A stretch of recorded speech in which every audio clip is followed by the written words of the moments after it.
दोस्तों welcome everyone to dear मित्रों। तो दोस्तों हम लोग का आज का टॉपिक जो है वो रेशियो एनालिसिस के चैप्टर के बेस पे, अभी जैसे कि आपके एग्जाम्स आ रहे हो, आपका प्रिपरेशन ऑलमोस्ट डन हो चुका होगा होपफुली। तो यहाँ पे मैं क्वेश्चन लेने का कारण क्या है, क्योंकि हमारे एग्जामिनेशन में यानी वीएनएसजी में कुछ क्वेश्चन ऐसे रहते हैं जो काफ़ी ट्विस्ट करके आते हैं। कुछ नहीं, ऑलमोस्ट सारे क्वेश्चन ट्विस्ट करके ही आते हैं। लेकिन हम लोग अगर अकाउंटिंग की बात करेंगे तो अकाउंटिंग में सारे क्वेश्चंस जो है वो कुछ लॉजिकल फॉर्म्स में रहते हैं और हम लोग को पूरा पूरा सॉल्व करना पड़ता है। ठीक है, तो यहाँ पे मैं उसी टाइप के क्वेश्चन ली हूँ जो आपके टेक्स्ट बुक में भी है और आप कर भी सकते हो, और वो टाइप का ट्विस्ट जो है आपको एग्जाम में भी आ सकता है। ठीक है, क्वेश्चन कौन सा लिया हुआ है, तो आपके सेम फिफ्थ का जो है क्वेश्चन नंबर 31 मैंने यहाँ पे क्वेश्चन लिया हुआ है। यहाँ पे हम लोग को बोला है following is the summarise balance sheet of Kajal limited as on 31 March 2019। फिर हम लोग को सारे बैलेंस शीट दे दी है। एडिशनल इंफॉर्मेशन में बोला है credit sales are 2/5 of total sales, opening stock is 3,50,000, stock turnover is 8 times, net profit दे दिया है, फिर उसके बाद ग्रॉस प्रॉफिट रेशियो दे दिया है, और नीचे हम लोग को क्या क्या चीज़ फाइंड करनी है वो हम लोग को दिया हुआ है। ओके, तो सबसे पहले हम क्या करेंगे, तो हम लोग यहाँ पे नेट प्रॉफिट रेशियो निकालेंगे। नेट प्रॉफिट रेशियो का फॉर्मूला हम लोग का क्या रहता है, तो नेट प्रॉफिट रेशियो का फॉर्मूला रहता है net profit after interest and tax रहता है। आप लिखना चाहो तो लिख लो, वरना नेट प्रॉफिट ही लिखोगी तो भी चलेगा, अपॉन सेल्स मल्टीप्लाई बाय 100। ठीक है, तो दोस्तों नेट प्रॉफिट तो हम लोग को ऑलरेडी दे दिया है। हाँ, बिफोर इंटरेस्ट एंड टैक्स है तो हम लोग उससे को easily after interest and tax में फाइंड कर सकते हैं। लेकिन सेल्स कैसे फाइंड करें, तो सेल्स के लिए हम लोग को क्या करना पड़ेगा, थोड़ा सा कैलकुलेशन पार्ट करना पड़ेगा। कैलकुलेशन के लिए हम लोग को आगे की जो 3 पॉइंट है, यानी credit sales are 2/5 of total sales, opening stock is 3,50,000 और third stock turnover is 8 time. तो हम लोग को ये 3 पॉइंट सॉल्व करके क्या मिलेगा, सेल्स मिलेगा। कैसे, तो चलो करते हैं। इसको मैं स्पेस छोड़ रही हूँ। सेकंड हम लोग सॉल्व कर रहे हैं स्टॉक टर्नओवर रेशियो। ठीक है, और स्टॉक टर्नओवर रेशियो का हमारा फॉर्मूला क्या रहता है, तो उसका फॉर्मूला रहता है cost of goods sold divide by average stock. यहाँ पे मल्टीप्लाई बाय 100 नहीं आता, क्योंकि स्टॉक टर्नओवर जो है हमेशा हम लोग को टाइम्स में दिया जाता है ना। तो यहाँ पे हम लोग क्या करेंगे, स्टॉक टर्नओवर कितना बोला, 8। कॉस्ट ऑफ गुड्स सोल्ड हमको पता नहीं है, इसके लिए इसको जैसे है वैसे का वैसे ही छोड़ देंगे। एवरेज स्टॉक निकालना है। एवरेज स्टॉक किस तरीके से फाइंड करेंगे, तो एवरेज स्टॉक का अलग से फॉर्मूला हम लोग का क्या रहता है, opening stock plus closing stock divide by 2। ठीक है, ओपनिंग हम लोग को दे दिया कितना था, 3,50,000, और क्लोजिंग कहाँ से मिलेगा, क्लोजिंग हम लोग को बैलेंस शीट में से मिलेगा। बैलेंस शीट में स्टॉक दे दिया, वो हमारा क्या रहता है, क्लोजिंग स्टॉक। आप सभी बैलेंस शीट कर चुके हैं, आपको पता है बैलेंस शीट में जो असेट साइड रहता है वो हम लोग का क्लोजिंग स्टॉक रहता है। ठीक है, तो इसकी वजह से हमने डाल दिया यहाँ पे, और एवरेज निकाल देंगे। 3,50,000 प्लस 2,50,000 डिवाइड बाई 2 कर दिया, तो 3,00,000 हमारा क्या हो गया, एवरेज स्टॉक। अब इसको क्रॉस कर दिया मल्टीप्लाई बाय 8, तो हम लोग को कॉस्ट ऑफ गुड्स सोल्ड कितना मिला, मैं यहाँ पे लिख दे रही हूँ ताकि आप कंफ्यूज ना हो। 3,00,000 मल्टीप्लाई बाय 8 मैंने किया, तो हम लोग का आया 24,00,000। ये हमारा क्या हो गया, कॉस्ट ऑफ गुड्स सोल्ड। ठीक है, फर्स्ट हम लोग का ये क्लियर हो गया। अब इससे हम लोग क्या करेंगे, हम लोग इसे सेल्स फाइंड करेंगे। कैसे सेल्स फाइंड करेंगे, तो आगे में हम लोग को 5th पॉइंट दिया हुआ है, हम लोग यहाँ पे थर्ड सॉल्व कर रहे हैं। 5th पॉइंट में दिया है gross profit ratio is 20% on sales. ठीक है, तो हम लोग कैसे लिखते हैं, cost of goods sold plus profit, और उसके नीचे हमारा क्या आ जाता है, सेल्स आ जाता है। किसके ऊपर सेल्स बोला है, 20% सेल्स के ऊपर प्रॉफिट बोला है, तो 100 किसको मान लेना है, सेल्स को मान लेना है। प्रॉफिट कितना हो जाएगा, 20। अगर हम नीचे से ऊपर जा रहे हैं तो कॉस्ट ऑफ गुड्स सोल्ड कितना हो जाएगा, 80। ठीक है, और अगर इसकी जगह पे ऐसा होता कि कॉस्ट ऑफ गुड्स सोल्ड के ऊपर प्रॉफिट दिया रहता है, तो कॉस्ट ऑफ गुड्स सोल्ड को हमको 100 एज्यूम करना पड़ता है। ओके, ये हम लोगों ने कर दिया। अब कॉस्ट ऑफ गुड्स सोल्ड हम लोग का कितना आया था, 24,00,000, जो कि हम लोग ने अभी जस्ट सॉल्व किया है ना। तो 100 के ऊपर सेल्स कितना, ये क्रॉस कर देंगे, हम लोग इसको फाइंड कर देंगे। 24,00,000 इंटू 100 डिवाइड बाई 80, तो हम लोग का 30,00,000 जो है वो क्या हो गया, हमारा सेल्स आ गया। आया ये पॉइंट। अब उसके बाद हम लोग को सेल्स तो मिल गया, एक और काम कर ही लेते हैं, अभी सारा कैलकुलेशन हमने कर ही लिया है, तो हम लोग जो हम लोग का क्रेडिट सेल्स और कैश सेल्स है वो भी निकाल लेते हैं। ठीक है, तो फोर्थ हम लोग क्या कर रहे हैं, कैश और क्रेडिट को अलग कर रहे हैं। तो कैश और क्रेडिट के लिए हम लोग यहाँ पे कर देंगे कैश प्लस क्रेडिट, और नीचे हमारा क्या हो जाता है, टोटल सेल। कैश सेल्स और क्रेडिट सेल्स, आप पूरा पूरा नाम लिखोगे, नहीं लिखोगे तो आपको समझ में आप वैसे लिखना। ठीक है, यहाँ पे बोला है credit sales are 2/5 of total sales, तो हम लोग को टोटल सेल्स को जो है 100 एज्यूम कर देना है, क्योंकि टोटल सेल्स के ऊपर बोला, तो 100 का हम 2/5 कर देंगे तो हमारा क्रेडिट सेल्स कितना आएगा 40, यानी बाकी जो बचा वो क्या हो जाएगा कैश सेल्स हो जाएगा। ठीक है, अब हम लोग को टोटल सेल्स तो दोस्तों मिल ही गया, कितना आया था 30 लाख टोटल सेल्स था, है ना। तो 60 के ऊपर कितना ये कर देंगे, या 40 के ऊपर कितना वो भी चल जाएगा। 30 लाख इंटू 60 डिवाइड बाई 100 कर दिया तो कैश सेल्स हमारा कितना हो गया, कैश सेल्स हमारा आ गया 18 लाख। ठीक है, और वही चीज़ अब दूसरा क्रेडिट भी निकाल दो, 30 लाख इंटू 40 डिवाइड बाई 100 कर दिया तो क्रेडिट सेल्स हम लोग का कितना आ गया 12 लाख। मैं यहाँ पे कैलकुलेशन नहीं कर रही हूँ क्योंकि अभी तक तो आप सीख ही गए थोड़ा बहुत, इसके लिए मैं डायरेक्टली कैलकुलेटर पे बता दे रही हूँ। ठीक है, अब उसके आगे नेक्स्ट हम लोग को क्या करना है, हम लोग ने कैश भी निकाल दिया, क्रेडिट भी निकाल दिया, सेल्स भी निकाल दिया। अब बचा हमारा एक ही पॉइंट जो कि हम लोग का था नेट प्रॉफिट, है ना। तो हम नेट प्रॉफिट को भी सॉल्व कर देंगे। नेट प्रॉफिट हम लोग को बोला हुआ है, नेट प्रॉफिट के लिए बिफोर इंटरेस्ट एंड टैक्स बोला, बिफोर इंटरेस्ट एंड टैक्स कितना है 5 लाख है। ठीक है, तो हम लोग को इसमें से इंटरेस्ट एंड टैक्स को माइनस करना है। इंटरेस्ट हम लोग कौन सा माइनस करते हैं, तो डिवेंचर का इंटरेस्ट माइनस करते हैं।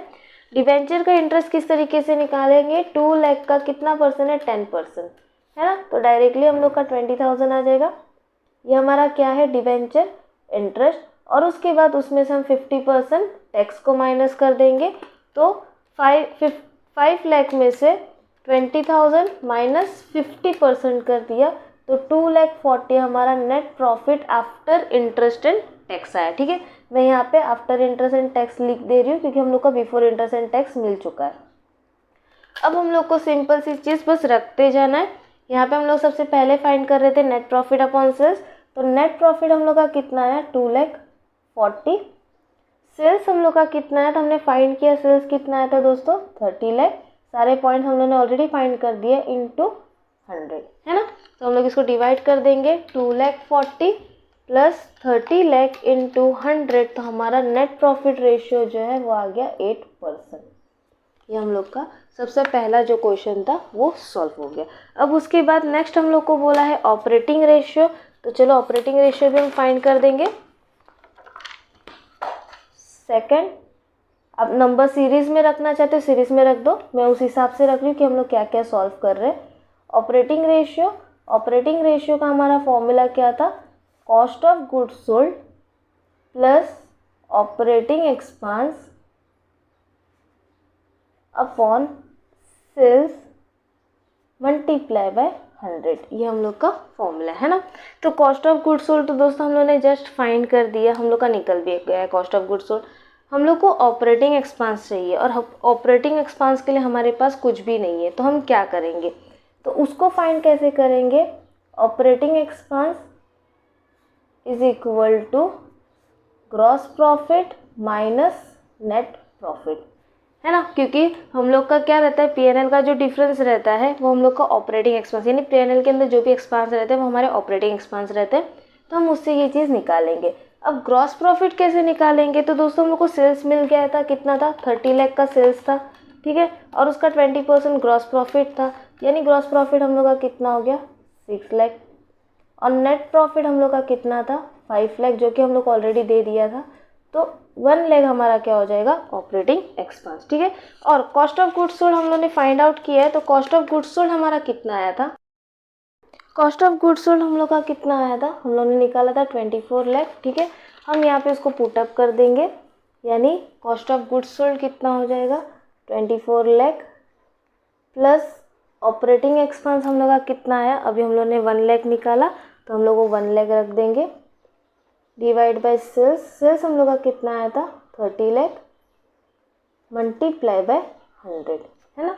ये हम लोग का फॉर्मूला है तो हम उस हिसाब से निकाल देंगे, 24 lakh plus 1 lakh divide by 30 lakh multiply by 100, तो 83.33 हमारा परसेंट आ गया किसका ऑपरेटिंग रेशियो का। ओके, ये हो गया। उसके बाद नेक्स्ट हम लोग को निकालने क्या बोला है डेब्टर रेशियो, तो थर्ड हम लोग फाइंड करेंगे डेब्टर रेशियो। डेब्टर्स रेशियो के लिए हमारा फॉर्मूला क्या है, debtor plus bills receivable divide by credit sales multiply by 100। Okay, ये हम लोग का फॉर्मूला है। सॉरी, इसमें 100 नहीं आता, इसमें हम लोग का आता है number of days, multiply number of days. Okay, तो हम लोग का यहाँ पे डेप्टर्स कितना दिया हुआ है, डेप्टर्स हम लोग को मिला था 4,50,000। बिल्स रिसीवेबल कितना था 50,000।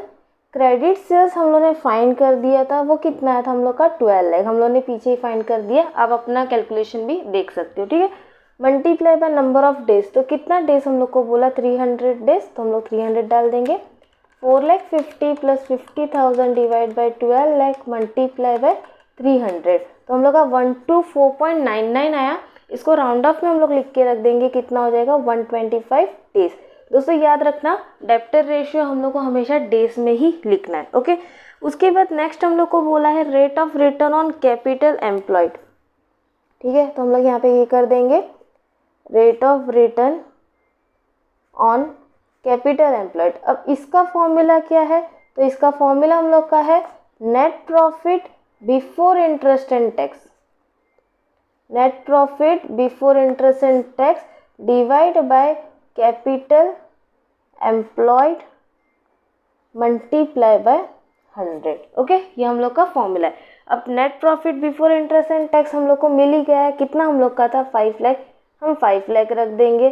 कैपिटल एम्प्लॉयड हम लोग को फाइंड करना है। कैपिटल एम्प्लॉयड क्या हम लोग फाइंड कर सकते हैं, तो कंपनी के जो भी ओनर्स रहते हैं या जहाँ जहाँ पे से हम लोग ने लायबिलिटी को बनाया है, हम लोग ने पैसे लेके आए, तो वो सारी चीज़ें जो है वो कैपिटल एम्प्लॉयड में आएगी। ठीक है, तो हम लोग का कैपिटल एम्प्लॉयड में क्या क्या चीज़ें आता है, अभी आप नए नए होंगे तो उनके लिए मैं ये बता रही हूँ, अगर जिन्होंने कर लिया है तो उनके लिए तो ये प्रॉब्लम नहीं कि कैपिटल एम्प्लॉयड किस तरीके से फाइंड करना है, लेकिन जो अभी सीख रहे हैं उनके लिए मैं बता रही हूँ।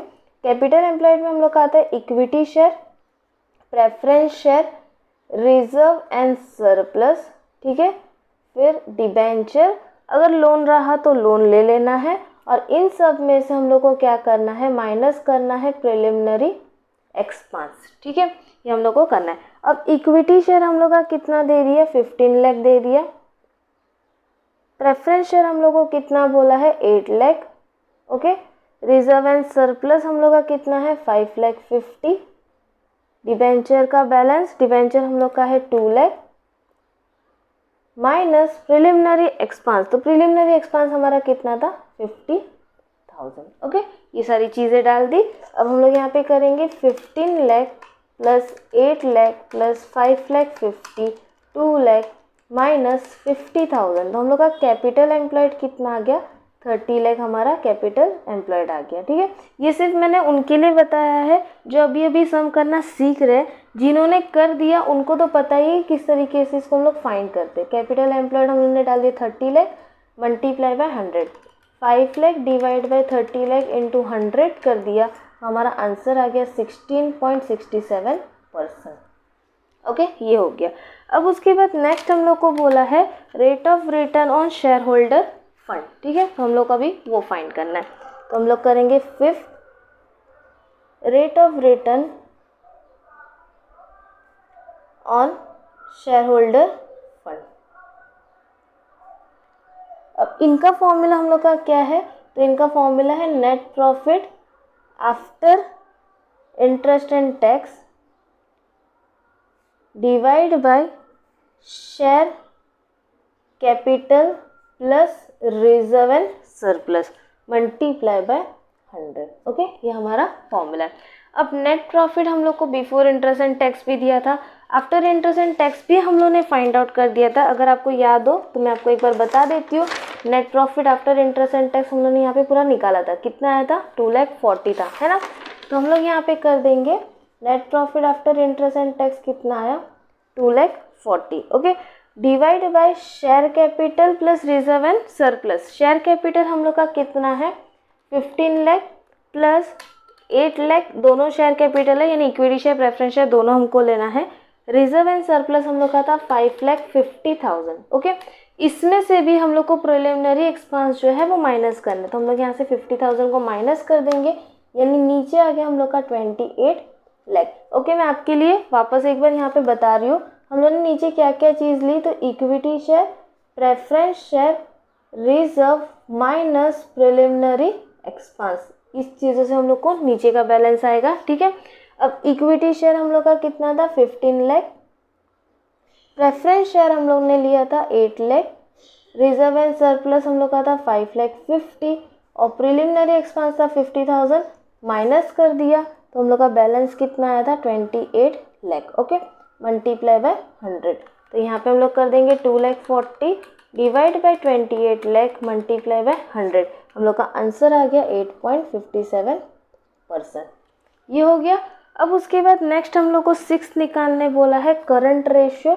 करंट रेशियो जो है वो काफ़ी इंपॉर्टेंट है और आपके एग्जाम में मोस्टली करंट रेशियो तो पूछेंगे ही पूछेंगे, बहुत ज़्यादा चांसेस रहते हैं करंट रेशियो को फाइंड करने के लिए। अब करंट रेशियो का फॉर्मूला है current assets upon current liability. Current assets क्या क्या चीज़ें हैं, तो नीचे पूरा हम लोग को स्टेटमेंट नहीं दे दिया करंट असेट्स का। सेम चीज़ करंट लायबिलिटी में हम लोग को बैलेंस शीट में बताया ही करंट असेट कौन सा है, करंट लायबिलिटी कौन सा है, हम सिर्फ उसको प्लस कर देंगे। करंट असेट्स में इन्वेस्टमेंट था 3 लाख, 2,50,000 स्टॉक था, 4,50,000 हम लोग का डेप्टर था, बिल्स रिसीवेबल 50,000, 1,20,000 हमारा कैश एंड बैंक था। यानी करंट असेट 117,000 है। यहाँ पे मैं कैलकुलेशन डायरेक्टली कैलकुलेटर पे कर रही हूँ, आप अपना लिख के पूरा कर सकते हो, कोई दिक्कत नहीं है। करंट लायबिलिटी में हमारा क्रेडिटर है 1,50,000, बिल्स पेएबल है 50,000 और बैंक ओवरड्राफ्ट भी हमारी लायबिलिटी रहती है, तो वो भी हम लोग कर लेंगे 2,50,000। यहाँ पे हम लोग को इनको 100 के साथ मल्टीप्लाई नहीं करना, क्योंकि करंट रेशियो जो है प्रोपोर्शनेट फॉर्म में आता है। यानी रेशियोस हम लोग इसको कैसे निकालेंगे, 1170 डिवाइड बाई 2,50,000 4.68, तो हम लोग यहाँ पे कर देंगे 4.68 रेशियो 1। ये हम लोग का करंट रेशियो हो गया। अब लास्ट चीज़ हम लोग की बची है, हम लोग को क्या निकालना है, अर्निंग पर शेयर। ठीक है, अब अर्निंग पर शेयर का हमारा फॉर्मूला क्या है, तो अर्निंग पर शेयर का formula net profit after interest and tax तो लेना ही हम लोग को यहाँ पे, लेकिन उसमें से हमको एक और चीज़ करनी है, प्रेफरेंस शेयर डिविडेंड को माइनस करना है। ठीक है, ये हम लोग का फॉर्मूला ऊपर में, और नीचे में हम लोग का रहेगा net profit after interest and tax minus preference share dividend divide by number of equity share. ठीक है, तो अब यहाँ पे हम लोग को net profit after interest and tax हम लोगों ने निकाल ही दिया था। कितना आया था दोस्तों हम लोग का net profit after interest and tax, 2,40,000 था, तो हम लोग यहाँ पे कर देंगे 2,40,000। प्रेफरेंस डिविडेंड चाहिए तो वो कैसे निकालेंगे, प्रेफरेंस शेयर हम लोग के पास कितना था 8 लाख है ना, और उसका डिविडेंड का परसेंटेज कितना दिया 12%, तो 12% कर देंगे। प्रेफरेंस डिविडेंड हम लोग का कितना 96,000 divide by number of shares 15 lakh divide by 100 कर दिया, तो 15,000 हमारा शेयर्स हो गया। ठीक है, अब इसको डिवाइड कर देंगे कैलकुलेशन, 2,40,000 माइनस 96,000 डिवाइड बाय 15,000, तो हमारा शेयर्स कितना आया 9.6। तो यहाँ पे हम लोग का ये कंप्लीट हुआ। तो दोस्तों रेशियो एनालिसिस आप जब भी करोगे आपको सबसे बेस्ट पहले काम करना है कि आपके जो फॉर्मूलाज है उसको आपको एक बार याद कर लेना, यानी रट्टा मारना आप बोल सकते हो। तो अगर आप फॉर्मूलाज एकदम अपने दिमाग में याद कर लोगे उसको आप कहीं पे भी यूज़ कर सकते हो। ठीक है, ये सारी चीज़ें जो है वो सिर्फ ट्रिक है हम लोग की फॉर्मूलाज के ऊपर ही। इसकी वजह से रेशियो एनालिसिस करने से पहले ही आपको काम करना है, आपको फॉर्मूलाज पूरे याद करने हैं। तो दोस्तों आपको सम कैसे लगा और आपको समझ आया कि नहीं ज़रूर बताइएगा कमेंट सेक्शन में जाके। लेक्चर कैसे लगा वो भी ज़रूर बताइएगा, और इसी तरीके से हम आगे वीडियोस आपके लिए डालते रहे, उसके लिए ज़रूर मोटिवेट करते रहिएगा। मिलते हैं दोस्तों नेक्स्ट वीडियो में। हाँ ज़रूर एक चीज़ एक और बताने वाले हैं कि अगर आपने अभी तक वीडियो को सब्सक्राइब नहीं किया है तो प्लीज़ एक बार सब्सक्राइब ज़रूर कर दीजिएगा, और अगर वीडियो अच्छे लगे तो अपने दोस्तों के साथ शेयर करना बिल्कुल ना भूलिएगा। मिलते हैं नेक्स्ट वीडियो में, तब तक के लिए बाय बाय।